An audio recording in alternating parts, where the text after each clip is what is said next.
புனிதர் zone of arc. இவர் 15ஆம் நூற்றாண்டு பிரான்ஸ் நாட்டை சார்ந்தவர். மறைசாட்சி. 15ஆம் நூற்றாண்டின் முற்பகுதியில் இங்கிலாந்து பிரான்சின் பல பகுதிகளை கைப்பற்றியது. பிரான்ஸ் அரசன் 7வது சார்லஸ் அதிகாரங்களை இழந்தான்.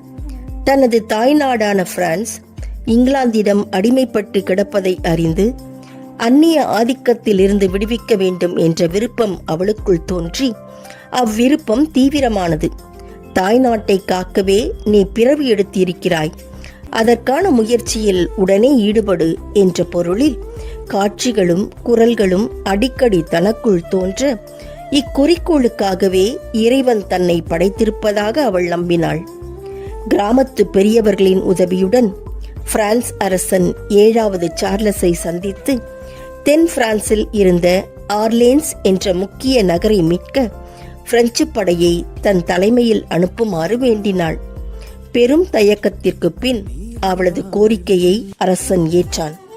1429ஆம் ஆண்டு 18 வயது இளம்பெண் ஜோன் போர்க்கவசம் அணிந்து, ஒரு கையில் உருவிய கத்தி, மறு கையில் இயேசு மரி என்று பொறிக்கப்பட்ட வெண்கொடியுடன் குதிரையின் மீது அமர்ந்து 5000 பிரெஞ்சு போர் வீரர்களுடன் ஆங்கிலேய படையை எதிர்கொண்டு போரிட்டு ஆர்லேன்ஸ் நகரை கைப்பற்றினாள். மேலும் பல போர்களில் கலந்து கொண்டு பிரான்ஸ் தேசத்திற்கு வெற்றியை தேடிக் கொடுத்தாள்.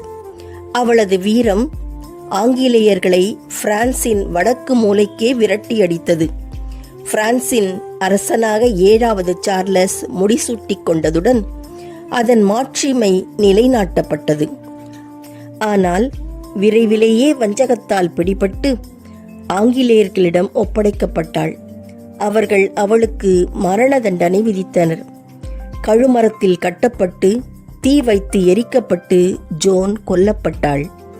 இவ்வாறு அசாதாரண வீரத்துடன் வாழ்ந்து இறுதியில் பெரும் துணிச்சலுடன் மரணத்தை தழுவினாள். பல்வேறு அடிமைத்தனங்களிலிருந்து விடுபடும் வீரம் நம் வீட்டு பெண்களுக்கும் வளரட்டும்.